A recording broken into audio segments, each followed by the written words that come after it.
everybody. I am your host. This is Jessica Koch, and this is Profound Professionals. It is the interview series that has been coming to you for 8 years now. We bring industry experts from all over the globe, and they help improve your personal life or grow your business.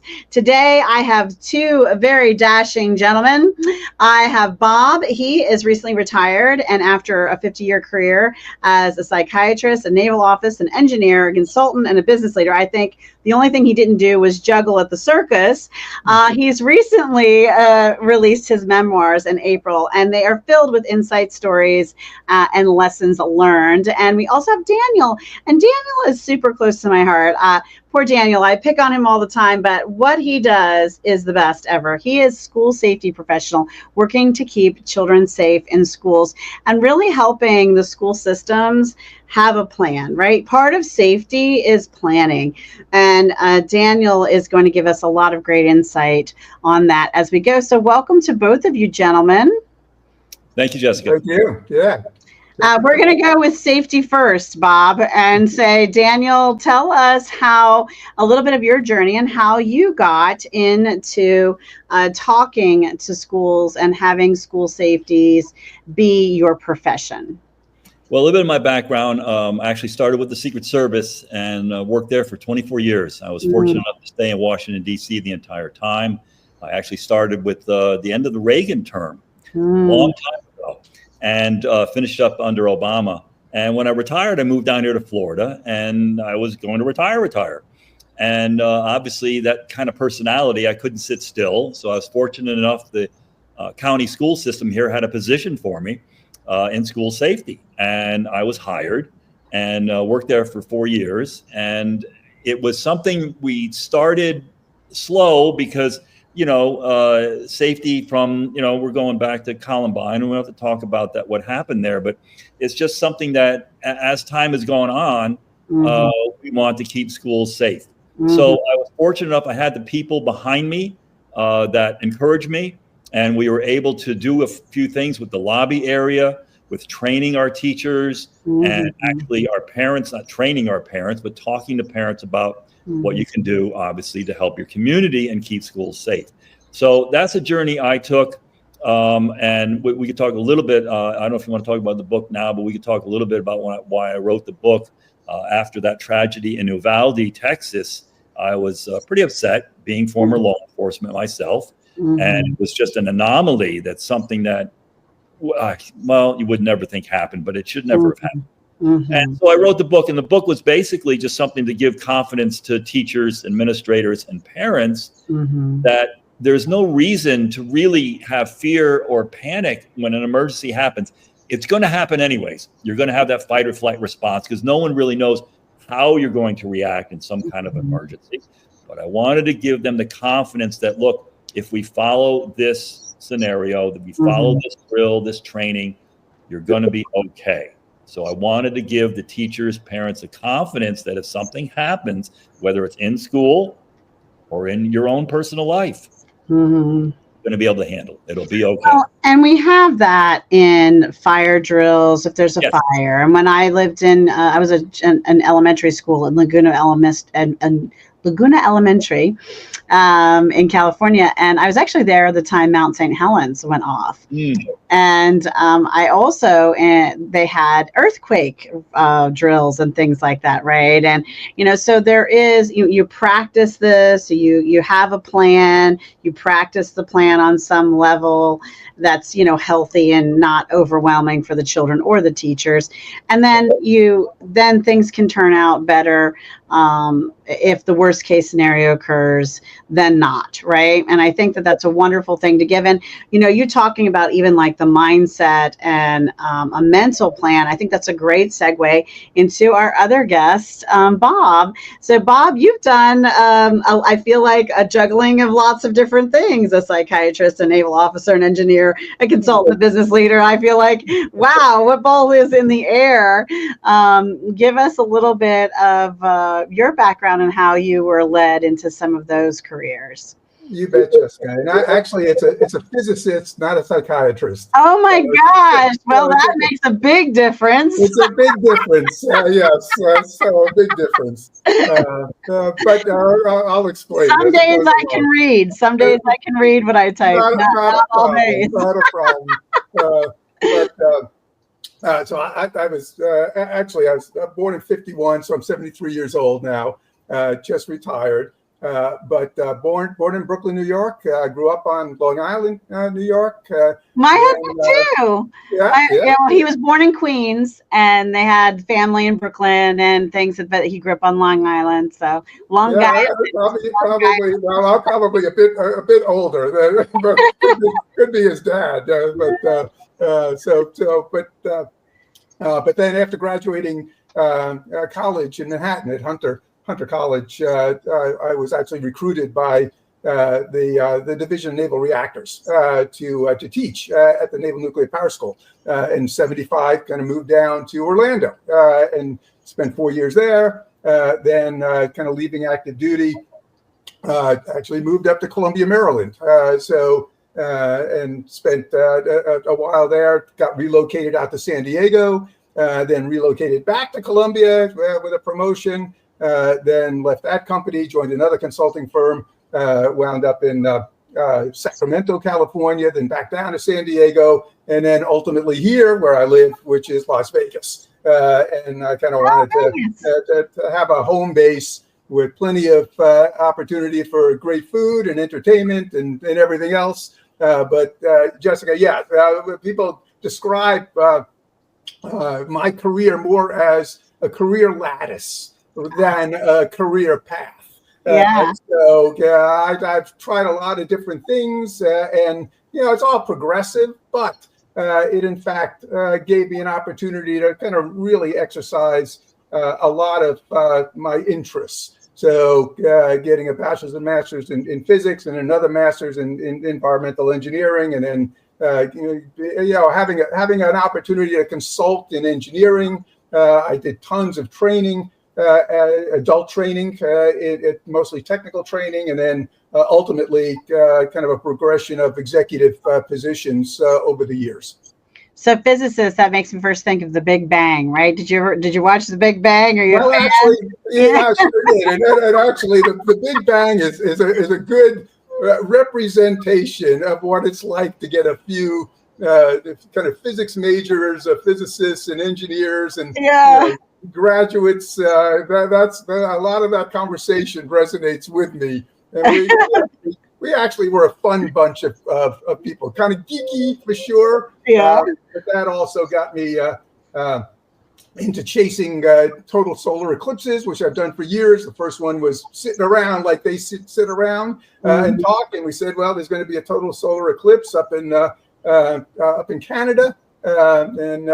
This is, if you know the Carly Simon song, he flew his Learjet to Nova Scotia to see a total eclipse of the sun. Well, that's what got me started. We drove kind of a Volkswagen Bug in a minibus up there from New York City, but I would have much rather gone on a Learjet. But we were starving college students at that point. I think you had more fun, I'm sure. Daniel, tell me, are you actually taking on and working with customers? So do you work with some of the school systems and their staff, or are you mostly just promoting the book as a resource and a tool for them? It's mostly a tool and resource. No, this consulting, I was talking to Bob earlier, and that kind of went to the point where you would ask schools, even private schools, churches, businesses, hey, do you need help? Here's my background. Here's what I can do for you. And at most it's like, nah, we got it. It's okay. We got it. And I part of this is, I'm sure, is partly denial. You really don't want to deal with this. And it's a hard subject. It's something, that, you don't want to feel you're in danger. You don't want to feel that, we're vulnerable. So it's a real balance. But no, now it's just promoting the book, doing some podcasts, going to some of these conferences. But no, it's just basically, my whole thing is, I started with talking with teachers, but teachers would come back and say, look, I'm getting orders from above. Mm-hmm. I agree with what you're saying, but it's not working for me. Mm-hmm. Okay. So on most podcasts, I'll talk to the audience of parents. Look, it's not like years ago you would drive your kids to school and drop them off. We got it. I got to go to work. I'll see you later. You have to find out what's going on. How are they running their emergency drills? What are they doing for certain drills? If you get that gut feeling that I don't think I agree with my child doing certain things, you have to speak up. And as you know, most parents groups now go to school boards. They have the power to talk to a school board, to talk to the teachers and legislators saying, this has to change. I need to keep my child safe. We're very fortunate. We're in the summer now.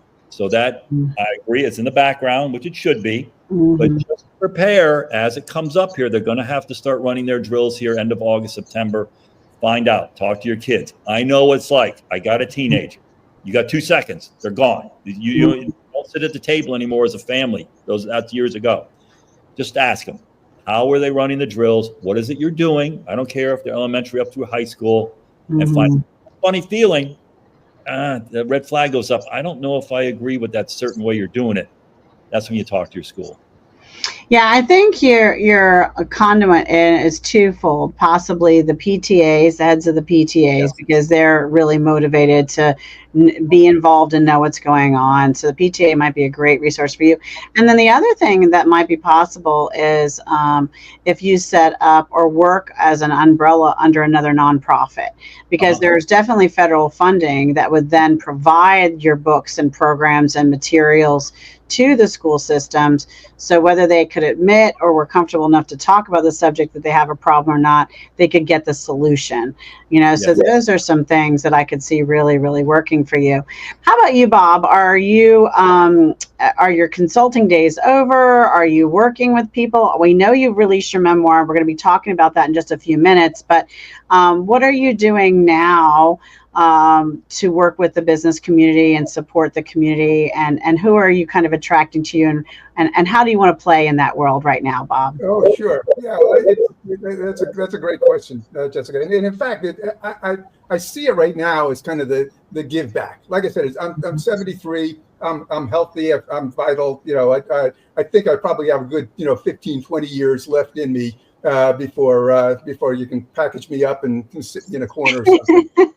So it's give back. So I'm doing kind of different elements of the give back. I think the first part of that is I'm doing some coaching and mentoring and two different flavors. I actually have some young adults, college. They are looking for kind of a mentor, a coach, somebody who can actually kind of listen to them and maybe kind of prepare them for business. So I actually have a few folks who are in college, and I've been doing some panel work in terms of they want some experts from the outside to come in and do some panels. So I'm doing that. And then also in college, especially I graduated from the University of Central Florida with my second master's, the one in engineering. But they have me in as a judge. So at the end of senior year projects where they're doing judging of those projects, so I do that. And then I'm also mentoring several individuals who are kind of at that point where they've just been promoted to a manager or a director, especially in consulting firms. And it's like, where am I? Where am I going? What does this mean? I'm struggling with 18 different things, not only the technical part of my job, but the people part of my job. And I've addressed all of that throughout my career. So I'm doing some coaching of those folks, and then I'm still providing advisory support for several organizations right now who they were in the startup mode. One was I joined them when they were doing probably $4 or $5 million worth of business. Now they're doing closer to $45 million and getting ready to go out for an acquisition, be acquired. So I've lived that dream several times. So I'm helping them, and then right now I'm in the community. So I'm especially in LinkedIn.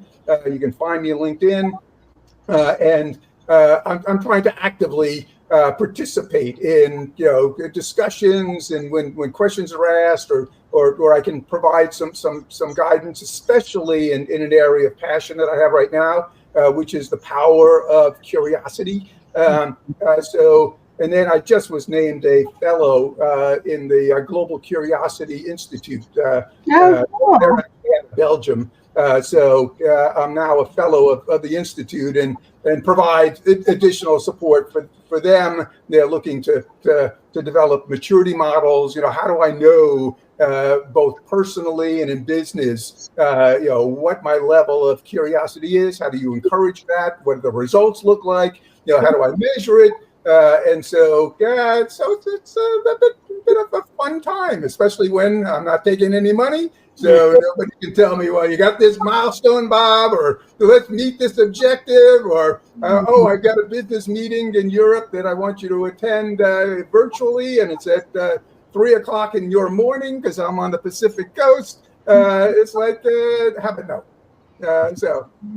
So now you have some freedom to do some of the fun things that you want to do. Now, when you help a business, are you really helping them with profit growth and looking at how to increase profits? Or is that your expertise, or what's your expertise when you're advising or giving some support mentor wise to a corporation?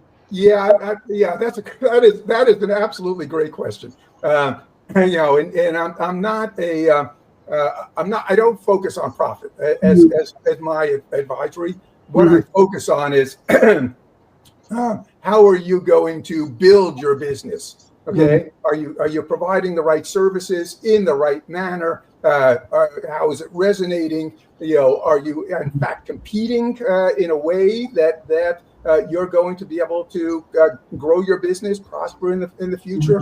I do give them some advice about kind of managing costs and what their profitability is, but mostly it's growth, because most of the folks I'm advising are not large corporations. They're small, they're startups, they're ones that are in that heavy growth mode, and they just need maybe somebody who's been there, done that, to bounce ideas off of, or give them some advice, and that's what I am.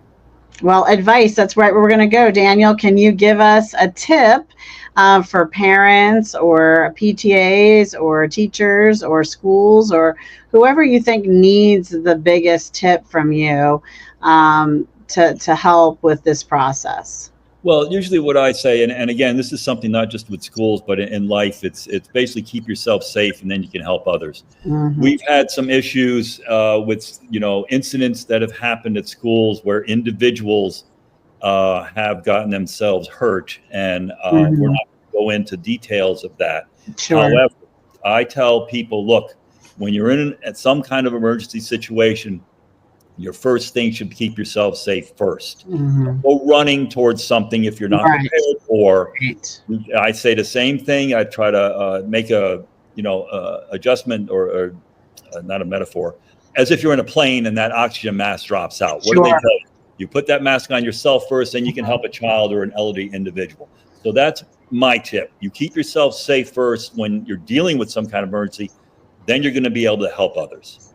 Well, I think one of the things that sticks in my memory from our conversations in the past are also, it never occurred to me that locking the classroom door, something as simple as turning lights off and locking a classroom door in, when an unexpected and undesired situation occurs. It's one of the small, easy things that can be done that, I don't think everyone. That's not a knee-jerk reaction unless you're taught that, like in a fire drill. They teach you. We've been drilled into our minds. Stop, drop, and roll, right? Stay close to the ground. Feel the handle of the doorknob. We have all those little tricks in our mind around that kind of unwanted emergency. And I thought that was a fascinating and easy to share one from yours. Bob, how about you? Can you give everybody out there, it can be a business tip, it can be a life tip, it can be, a physics related tip. I don't know. But probably not a psychological tip, as I got that totally wrong. No problem. Kind of an interesting tip from the conversations that I've been having with like I said, the younger folks that I've been providing some coaching and mentoring to. Because again, I had a kind of a 50-year career, and like I said, I probably, in terms of pro bono, will have another 10, 15, 20 years, hopefully. But they are going to have 60 to 70-year careers. Okay, somebody who is at this point certainly a younger millennial, but for sure a Z or an alpha generation, they easily can have 60, 70-year careers. And so the real question is, how do you picture that career? Do you picture that career linear? I'm going to do this and then this and then this and then this, or do you start preparing yourself for the career that I think I've had, which is, like I said, a career lattice, doing different things, kind of moving around, following interests, always progressing, but not necessarily linear. And so you have to prepare yourself for several other different traits. You really have to kind of broaden your thinking about how you're going to apply your expertise, where you're going to get that expertise. Be curious, explore. Do all of those kinds of things, because every single one of those, although it may seem, I talk in a book about, all of the useless information that I've accumulated over my lifetime, that, ultimately becomes quite useful when you need it. But you didn't know that you were going to need it when you accumulated it, but you might as well accumulate it. So my advice is, think about, I'm going to have a 60, 70-year career. I need to be kind of preparing for that every single day, continuously learn, be curious, and really don't worry about accumulating useless information, because the likelihood is at one point in that 60 or 70-year career, it's going to be incredibly valuable. That's exactly right. Even if you're just playing trivia, you could win that final piece of the pie. There you go. Exactly. I love the be curious. And you know what? What I have found is I am constantly learning new things about technology. And then as soon as I learn it, I am teaching it. I'm building an online course about it. I'm training about it. I mean, I learned it yesterday, right? And then I go and speak. I build out a presentation, and you would think I invented it, because it just excites me that much. It interests me, the whole AI and the technology and all of the automations and the systems and how they talk together and how you can make them work together for you. And, oh, did you know it could do this? I get very excited. And then I want to show everybody that. So I think curiosity is learn it and then teach it immediately is my. I love that. That's exactly right. And Jessica, I'll add one additional thing, because everybody kind of complains about how quickly technology is changing, and et cetera, et cetera. When I was in the 60s, I was, again, kind of a science major and then a physics major. I started on a slide rule. Most people don't even know what that thing is. But it's a piece of bamboo that you can do very, very, very sophisticated mathematical calculations on. And now I'm carrying a kind of an iPhone 15 Pro Max that has more power than probably any computers in the 70s and 80s. And so certainly access. So talk about revolutionary change. That's revolutionary change. This is all incremental change, all daunting, but it's like, just do exactly what you said. Learn it, try to teach it, and then just use it. That's right. That's right. Just do it. And, and also don't be afraid. And I don't usually talk about my own business, but have a team. Like we have a virtual assistant membership program. I have about 100 VAs globally that help our clients all over the world. So I learn a bit about something enough, and then I have my team implement and do all the rest. I get excited about what it can do and play with it enough just to be dangerous. And they say, oh, team, do this. And then they go do it. And sometimes they never knew it before either. They're just learning it. But we learn together. I pay them to learn, and they get excited about that. And then we're implementing and testing and trying things out. And then suddenly we're getting paid to do it for other people, right? So it's very, very fascinating. So Daniel, Well, your whole everything. You're such an inspiring individual to me. I can't even express it. I'm the Italian mother of 7, and I have 8 grandchildren. So I've had kids in Montessori school, private school, public school, homeschooled, every kind of school under the sun you can see. We've been through it. And so what you're doing really is close to me.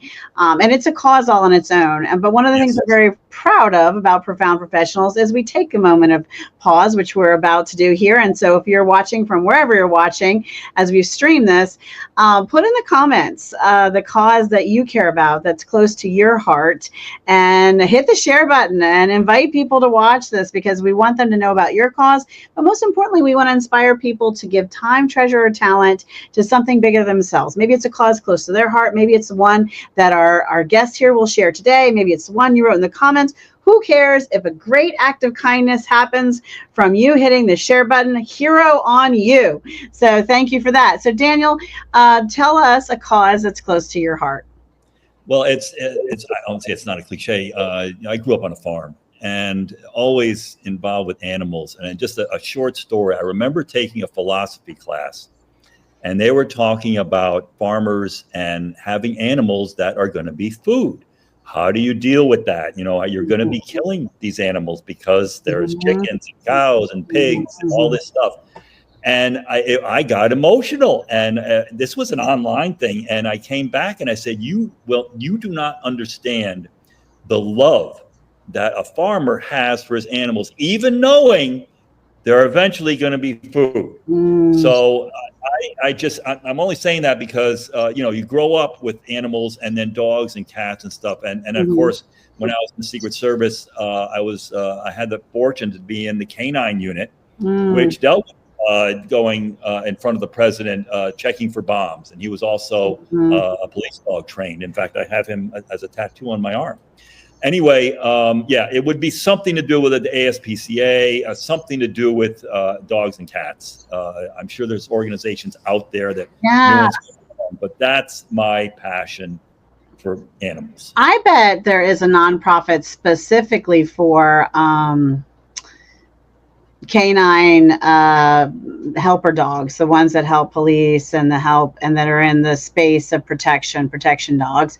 And there is it comes to mind, I think it's 4-H Club, right? That is a really great cause that it has a lot to do with farming and animals and the farm space for children, especially tie right into the school love that you have. So I think that's another really great one. So thank you for that. How about you, Bob? You got a cause that's close to your heart?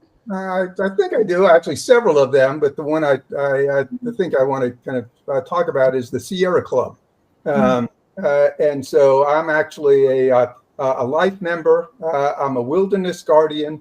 I'm a member of the Sequoia Circle. I contribute, participate. But they have a great mission. Obviously, they want to preserve the planet for future generations. You can't get much better than that. Can't argue about that one. No controversy there. I say just about everyone says yes. We need to take care of our home. And it's very important. And it's not obvious to everybody that they need to do that, because these are kind of big things that have to be addressed. And it's very curious because in the 1960s, as a baby boomer and kind of growing up in the 60s, we became very aware of the environmental impact of everything that we were doing, in the 40s and 50s and 60s. So the youth, me back then, a teenager, really kind of embraced that. Up to including the fact that like I said, I got a master's degree in the 1970s in environmental engineering, and so this is something that's been kind of a lifetime kind of commitment of mine, and like I said, I give them a substantial amount of money every year and have been doing that for years and years. And I think it's an important cause and an important organization, and you can actually get involved with it actually right in your state, your county, your kind of local area. Go on hikes, get close to the get kind of close to the environment. I think it's really key that that they are so all encompassing. You'll really enjoy. Check out my website with some of my past interviews on it. And I had recently had a guest on. I wish I could remember his first name.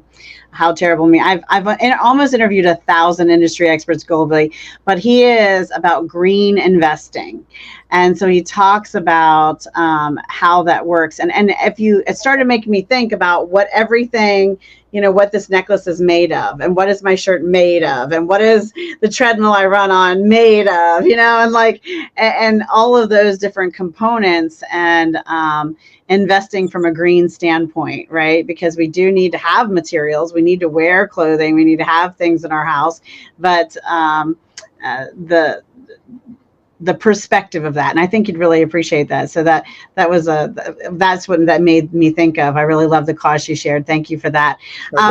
You guys are both amazing authors, but before we talk about your books, hey, you guys out there, give us a book that wasn't written by you, that inspired your personal life or helped you grow your business. Put it in the comments, hit the share button, and if you're an author, put that in there too, because we're going to cover all of that with Daniel and Bob now. So Daniel, tell me a book that inspired your personal life or helped you grow your business that you didn't write. It's called The Unthinkable. And it's done by Amanda Ripley, and she is an author. I mean, this was an older book.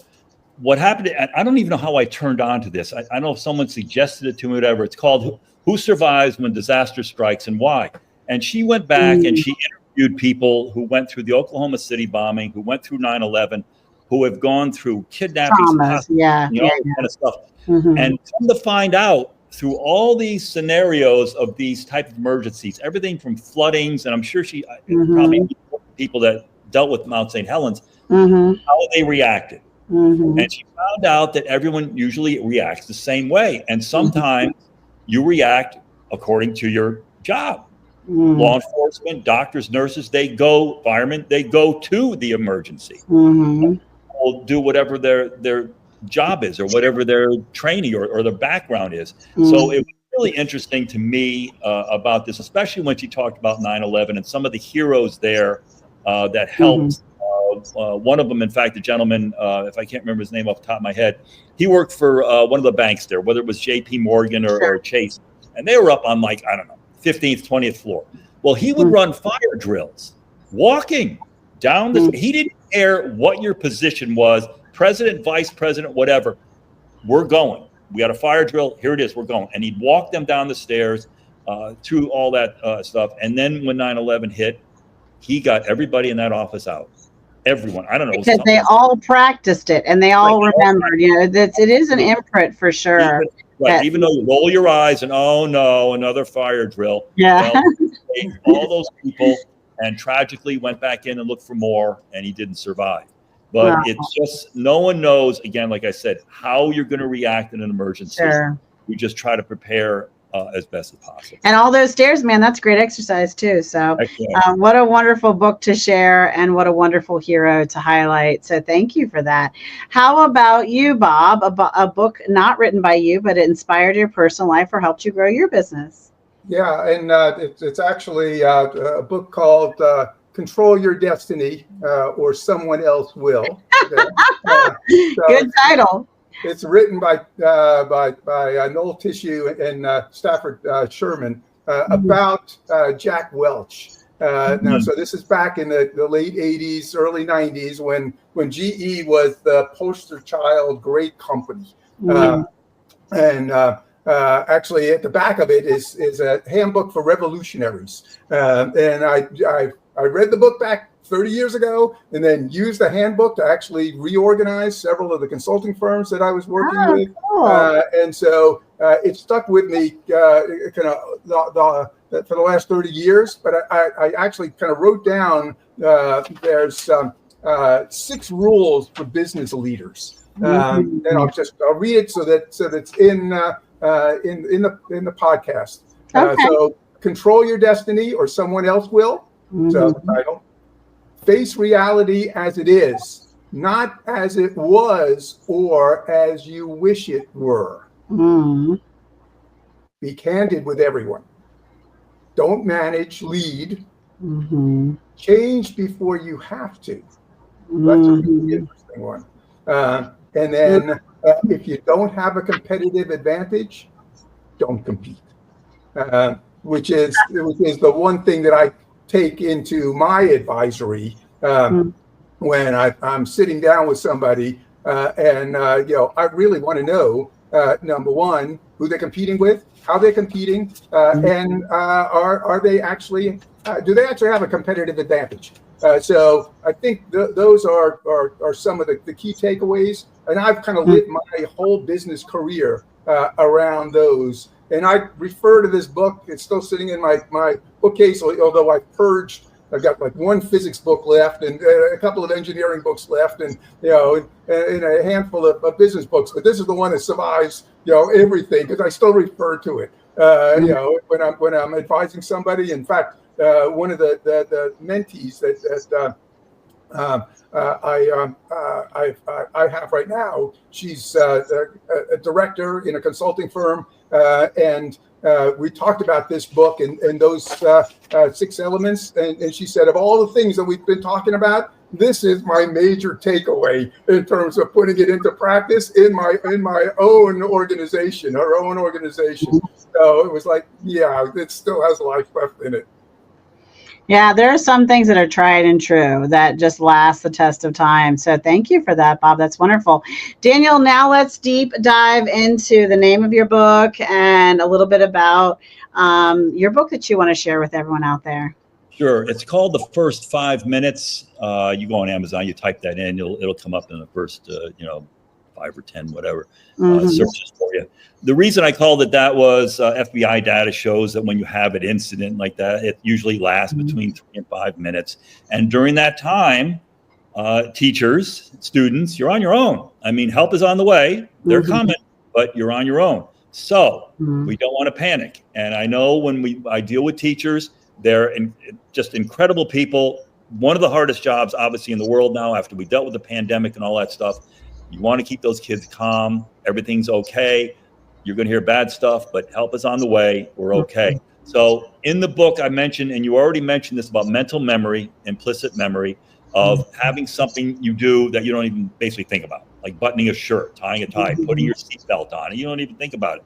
So I say in the book, look, the more you drill, it's going to become rote after a while. Okay, I know the classroom door is already locked. I turn the lights off, pull the blinds down, sit quietly on the floor. I silence my phone. We don't listen to any announcements. We do not open that door. Good guys are on their way. So there's really no reason to panic. Yes, there's going to be fear. There's going to be that fight or flight. You're going to be shaking. You're going to be scared. But there's really no reason to panic about it. And I really want to do that because, as we know, there are times when something happens, you're going to freeze. And panicking outwardly in an upset manner is very detrimental to everyone around you and to yourself. It usually causes much more harm than going through a mental checklist of these are the 5 or 10 things I can do. Okay, I've counted all my fingers. That's everything I can do. Now I just have to take a deep breath and wait and hold tight, And so having, I think, that to hang on to is so very key. And I think that's the gift that your book gives everyone when less than good circumstances occur. So thank you so much for putting that into the world. And we will ask that you guys will go and check it out, and that you'll share it with someone, that you'll purchase it for someone, that you'll get it out into the world. Help Daniel with his mission of keeping all of our schools safe and all of our beautiful children safe, because nobody ever wants to hear things like this happening. Yes. So thank you for that. Is there any closing comments about your book that you want to say? I just said what I did was you can download it. It's a quick reference card, and I laminated them. And you can put this on your lanyard. Teachers all have lanyards with whatever.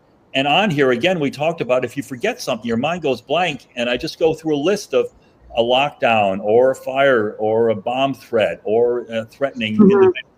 just things that, oh, okay, I forgot number 2 or whatever, because you are going to forget things. I mean, your mind is scrambling and all this stuff. So it's just something that is easy. And the reason I did that was I had a doctor friend.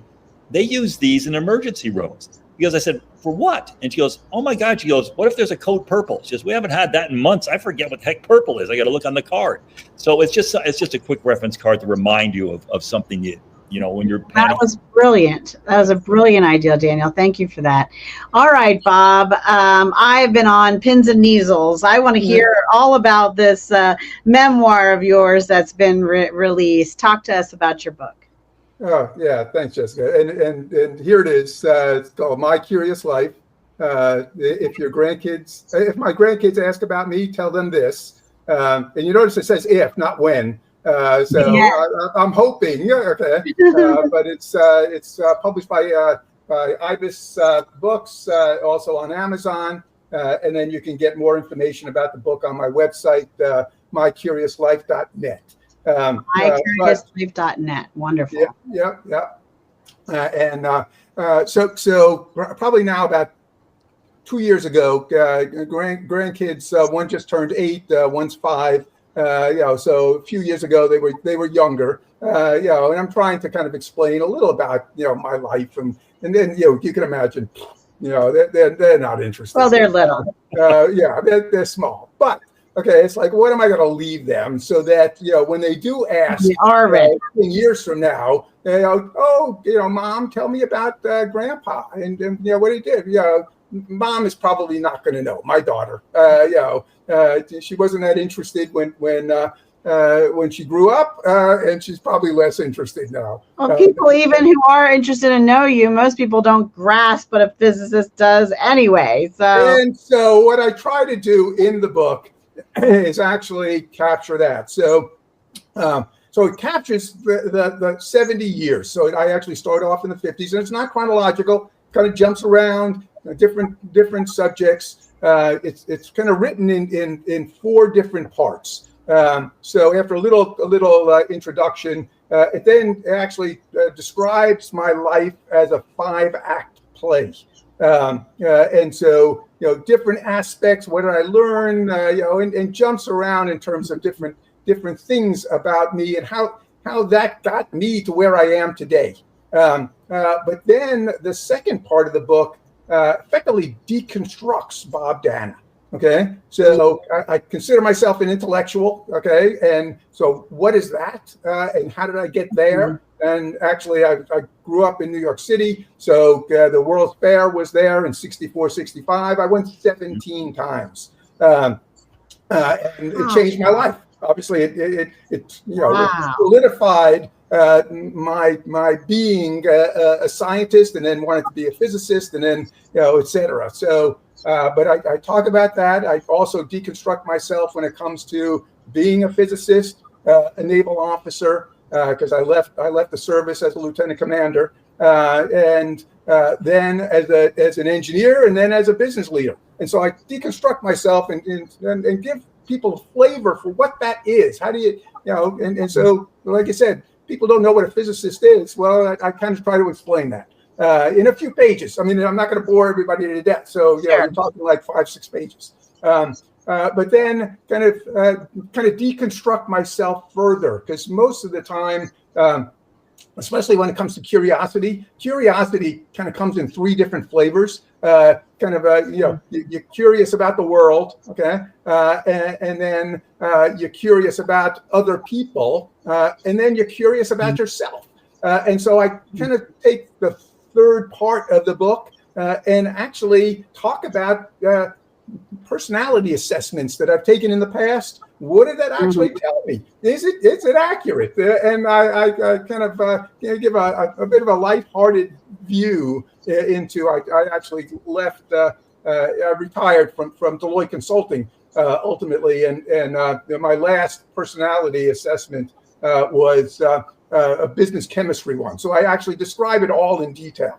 And then finally, the last part gets a little pointed because it's the titles of all the chapters in the last on the 4th part is called "Let's Talk About."